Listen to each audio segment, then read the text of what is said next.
Bugun sizlar bilan birgalikda General English uchun bir oyda yaxshilashga aniq study plan.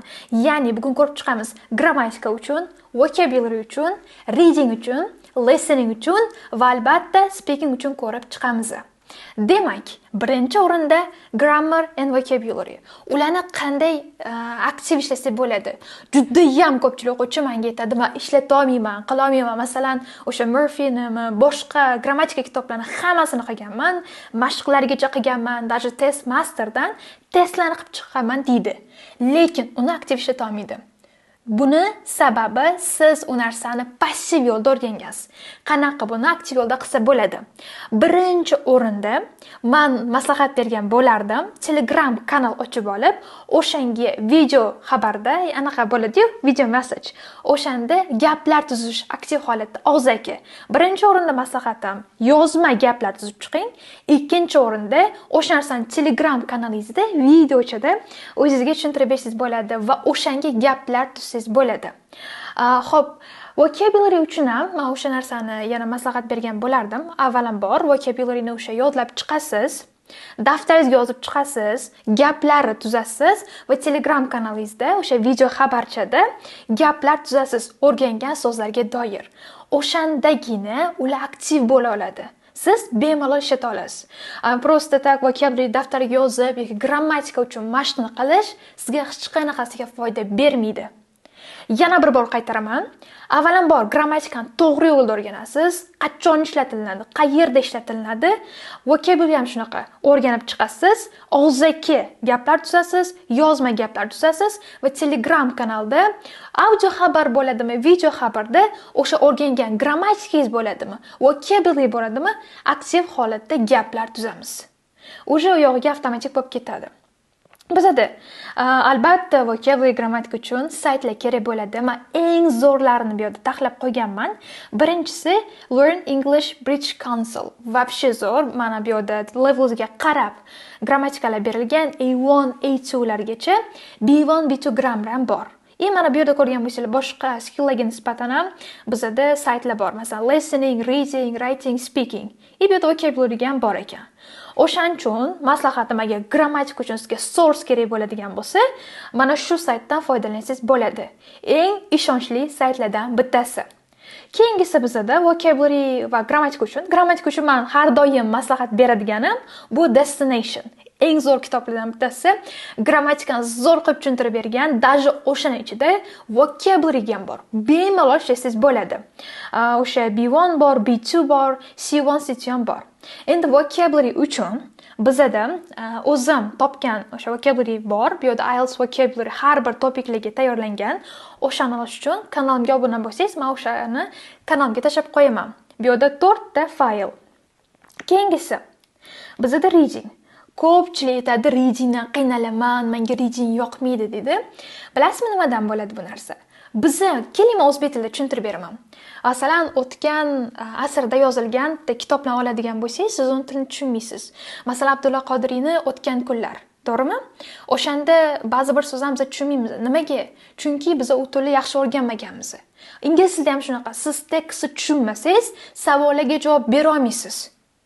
O'shaning uchun ham birinchi o'rinda start with something smaller than books. Kitoblardan tashqari kichkinaroq artikellar bilan boshlaysiz bo'ladi, kichkinaroq materiallar bilan boshlaysiz bo'ladi. Masalan, bizda kitobimiz bor, Who Will Cry When You Die. Eng zo'r kitoblardan bittasi.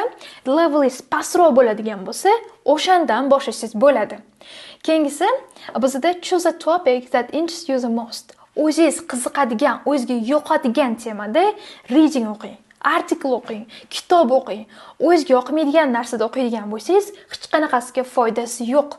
Masalan, ko'pchilik aytadi, "Men yaxshi ko'rgan kitob mana bu, meni yoqtirgan artikelim mana bu" deyshadi.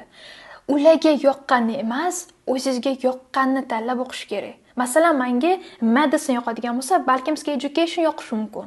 O'shaning uchun o'zingizga yoqadigan topikda artikel o'qisangiz bo'ladi, video ko'rsangiz bo'ladi, kitob o'qisangiz bo'ladi. Menga aytishganda, meni yaxshi ko'rgan kitob mana bu deyishgan, men harakat qilib ko'rganman o'sha kitobni o'qishga, lekin tushunmaganman. Nimaga? Chunki menga to'g'ri kelmagan. Va o'shandan keyin men self development kitoblarni ko'proq o'qiydigan bo'lganman. U o'zimga yoqadigani. Keyingisi, don't translate every unknown word that you see. Har bitta ko'rgan o'sha bilmaydigan so'zlaringizni tarjima qilib chiqish shart emas. Umumiy ma'no chiqara olsangiz bo'ldi. Keyingisi, o'sha o'zingiz o'zbek tilida o'qigan kitoblarni maslahatim ingliz tilida o'qing. Masalan, Who Will Cry When You Die bizda o'zbekcha versiyasi bor. O'lsang kim yig'laydi adashmasam, o'shani o'qib turib, keyin inglizchasini o'qisangiz ko'proq tushunasiz, ko'proq ma'no chiqara olasiz. Keyingisi, bizda reading template bor. Uni qanaqa qilsa bo'ladi?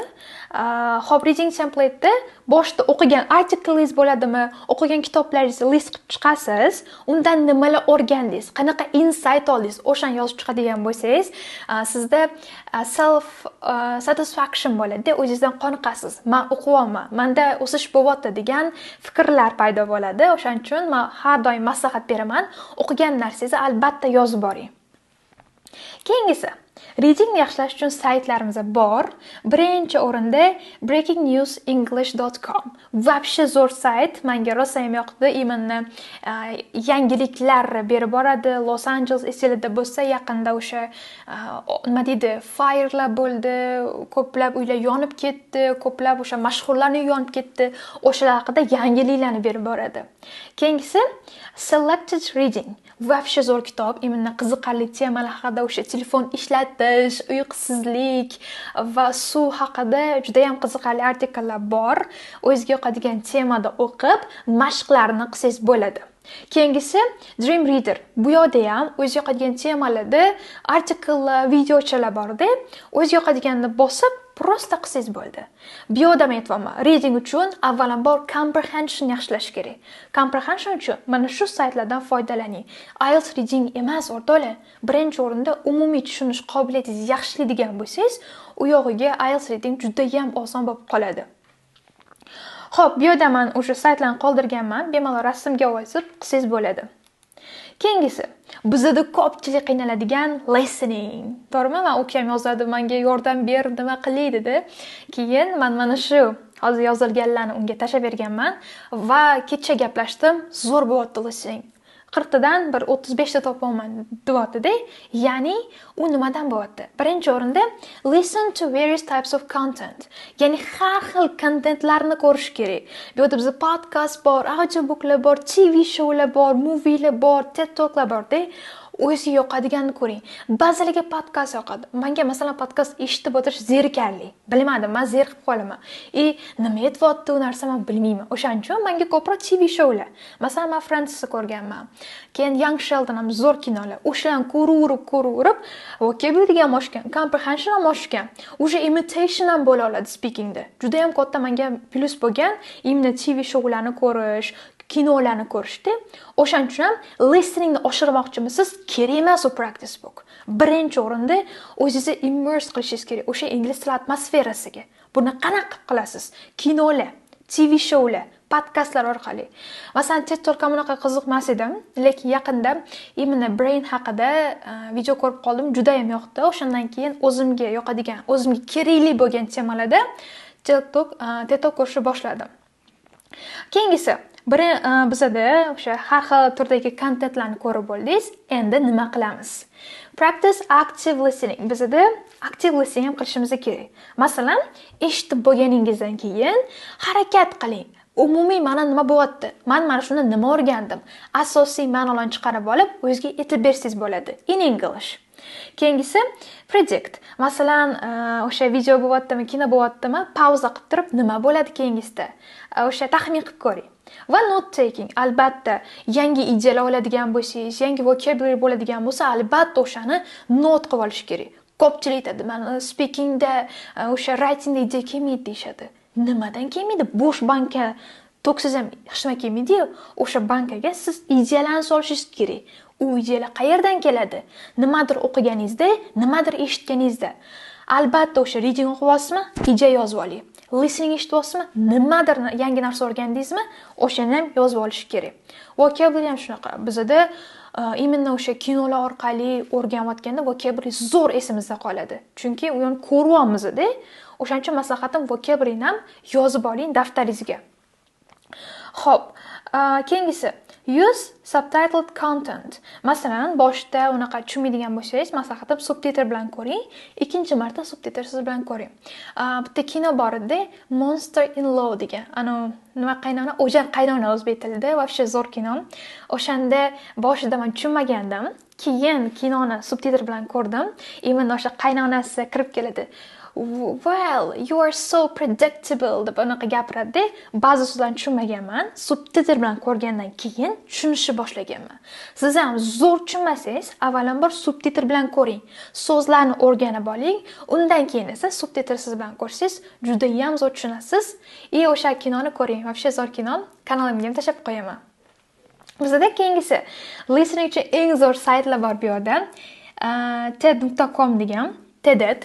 Вообще zo'r, masalan, how much sleep do you need haqida, masalan, qanchalik sizga uyqu kerak, lacking motivation, watch this, motivatsiya kerak, mana shuni ko'r. Qaranglar, shunday qiziqarli kontentlar bor bu yerda. Bemalol ko'rsangiz bo'ladi. Masalan, how books can open your mind. Bu yerda ham nafaqat siz listening oshasiz, balkim speaking va writing uchun ideyalar ham olsangiz bo'ladi va qiziqib ko'rasiz. O'shaning uchun ham o'ziga yoqadigan deb bekorga aytmayapman. Xo'p, bizda speaking uchun qanaqa yaxshilasa bo'ladi speakingni?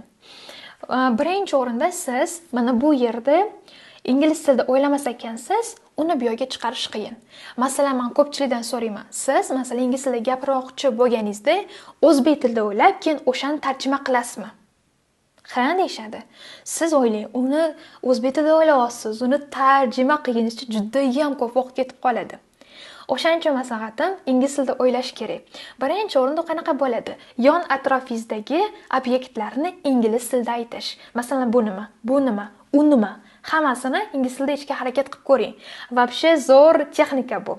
Ikkinchisi, talking about your daily routine. O'zingizni daily routine aytib bersangiz bo'ladi. Bugun men masalan zalga bordim, undan keyin studiyaga keldim, undan keyin Asal bilan ko'rishdim deb men o'zimga aytib bersam bo'ladi.